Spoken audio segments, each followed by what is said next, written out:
ನಮಸ್ಕಾರ ಸ್ನೇಹಿತರ, ಎಲ್ಲಾ ವಿದ್ಯಾರ್ಥಿಗಳಿಗೆ ಗುಡ್ ನ್ಯೂಸ್. ನೀವು ವೆರಿಫಿಕೇಶನ್ ಸ್ಲಿಪ್ ಯಾವಾಗ ಬಿಡ್ತಾರೆ ಡೌನ್ಲೋಡ್ ಮಾಡ್ಕೊಳಕಂತ ವೇಟ್ ಮಾಡ್ತಾನೆ ಇದೀರಾ. ಈಗ ಮತ್ತೆ ಒಂದು ಹೊಸ ಲಿಂಕ್ ಆದ್ರೆ ಬಿಟ್ಟಿದ್ದಾರೆ. ನಿಮ್ಗೆ ಹಳೆ ಲಿಂಕ್ ವರ್ಕ್ ಆಗ್ತಿರ್ಲಿಲ್ಲ, ಸರ್ವರ್ ಎರರ್ ಬರ್ತಿತ್ತು, ತುಂಬಾನೇ ಇಶ್ಯೂಸ್ ಆದ್ರೆ ಆಗ್ತಿತ್ತು. ಈಗ ಹೊಸ ಲಿಂಕ್ ಆದ್ರೆ ಅಪ್ಡೇಟ್ ಮಾಡಿದ್ದಾರೆ ಕೆಇಎ ದವರು. ಈಗ ನಿಮ್ಗೆ ಹೊಸ ಲಿಂಕ್ ಆದ್ರೆ ಬಂದಿದೆ ನೋಡಿ, ಇಲ್ಲಿ ಚೆಕ್ ಮಾಡ್ಕೊಳ್ಳಿ. ನೀವು ಹೊಸ ಲಿಂಕ್ ಅನ್ನ ನೋಡಿ, ಇಲ್ಲಿ ಕೆಇಎ ಅಂತ ಸರ್ಚ್ ಮಾಡಿ. ಸರ್ಚ್ ಮಾಡಿದ್ಮೇಲೆ ಸ್ಟಾರ್ಟಿಂಗ್ ಕೆಇಎ ಓಮು, ಇಲ್ಲಿ 3 ಲೈನ್ಸ್, ಇಲ್ಲಿ ಅಡ್ಮಿಷನ್ಸ್ ಹೋಗಿ UGC 2024 ಇದು ನಿಮ್ಗೆ ಆಲ್ರೆಡಿ ಗೊತ್ತಿದೆ. ನಾನು ಸುಮ್ಮನೆ ಈಗ ಒಂದ್ಸತಿ ಡೆಮೋ ತೋರಿಸಿದಷ್ಟೇ. ನೋಡಿ, ಇಲ್ಲಿ UGC 2024 verification slip download link 18/7/2024 ಅಂತ ಕೊಟ್ಟಿದಾರಲ್ಲ. ಎಲ್ಲರೂ ಈ ಒಂದು ಲಿಂಕ್ ಮೇಲೆ ಕ್ಲಿಕ್ ಮಾಡಿ. ಕ್ಲಿಕ್ ಮಾಡಿದ ತಕ್ಷಣ ನೋಡಿ ನಿಮ್ಗೆ ಇಲ್ಲಿ ಓಪನ್ ಆಯ್ತು. ಈಗ ಕೆಲವ್ರಿಗೆ ಏನಾದ್ರು ಮತ್ತೆ ಎರರ್ ಬರ್ತಿದ್ರೆ ನೀವ್ ಏನ್ ಮಾಡ್ತೀರಾ ಅಂದ್ರೆ ಈ ರೀತಿಯಾಗಿ ರಿಫ್ರೆಶ್ ಮಾಡಿ. ಒಂದ್ಸರಿ ರಿಫ್ರೆಶ್ ಮಾಡಿದ್ರೆ ಓಪನ್ ಆಗ್ತಿದೆ ವಿದ್ಯಾರ್ಥಿಗಳಿಗೆ.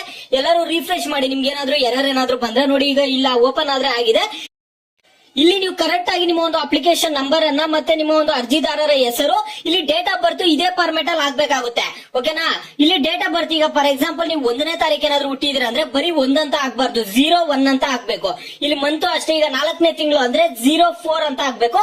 ಇಯರ್ ಕರೆಕ್ಟ್ ಆಗಿ ನೀವು ಹಾಕೊಳ್ತೀರಾ ಬಿಡಿ. ಓಕೆನಾ? 2002 2003 2004 ಈ ರೀತಿಯಾಗಿ ನಿಮ್ಮ ಒಂದು ಇಯರ್ ಆದ್ರೆ ನೀವು ಕರೆಕ್ಟ್ ಆಗಿ ಹಾಕೊಳ್ಳಿ.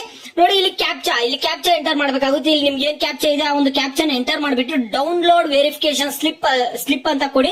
ನಿಮ್ದು ವೆರಿಫಿಕೇಶನ್ ಸ್ಲಿಪ್ ಆದ್ರೆ ಡೌನ್ಲೋಡ್ ಆಗುತ್ತೆ ವಿದ್ಯಾರ್ಥಿಗಳಿಗೆ. ನೋಡಿ, ಇದು ಎಲ್ಲರೂ ಚೆಕ್ ಮಾಡ್ಕೊಳ್ಳಿ. ನಿಮ್ಗೆ ಈಗ ಮತ್ತೆ ಏನಾದ್ರೂ ಇಶ್ಯೂಸ್ ಆಗ್ತಿದ್ಯಾ, ಎರರ್ಸ್ ಬರ್ತಿದ್ಯಾ ಅನ್ನೋದನ್ನ, ಪ್ರತಿಯೊಬ್ರು ಏನೇನ್ ಎರರ್ಸ್ ಬರ್ತಿದೆ ಅನ್ನೋದನ್ನ ವಿಡಿಯೋಗೆ ಲೈಕ್ ಮಾಡ್ಬಿಟ್ಟು ಕಾಮೆಂಟ್ ಮುಖಾಂತರ ತಿಳಿಸಿ. ನೀವು ವಿಡಿಯೋಗೆ ಲೈಕ್ ಮಾಡಿ ಕಾಮೆಂಟ್ ಮುಖಾಂತರ ತಿಳಿಸಿದ್ರೇನೆ ನಮಗೆ ಗೊತ್ತಾಗುವಂತದ್ದು ಏನ್ ಎರರ್ಸ್ ಬರ್ತಿದೆ ಅಂತ. ನಿಮ್ಗೆ ಏನ್ ಎರರ್ಸ್ ಬರ್ತಿದೆ ಅನ್ನುವಂಥದ್ದನ್ನ ಪ್ರತಿಯೊಬ್ರು ತಿಳಿಸಿ. ಆಲ್ಮೋಸ್ಟ್ ಎಲ್ಲರಿಗೂ ಡೌನ್ಲೋಡ್ ಆಗ್ತಿದೆ ವಿದ್ಯಾರ್ಥಿಗಳಿಗೆ. ಕೆಲವ್ರಿಗೇನೋ ಎರರ್ ಬರ್ತಿದೆ ಅಂತೆ. ಈ ಹೊಸ ಲಿಂಕ್ ಇಂದ ನೀವು ಡೌನ್ಲೋಡ್ ಮಾಡಿ ನೋಡಿ ಒಂದ್ಸರಿ.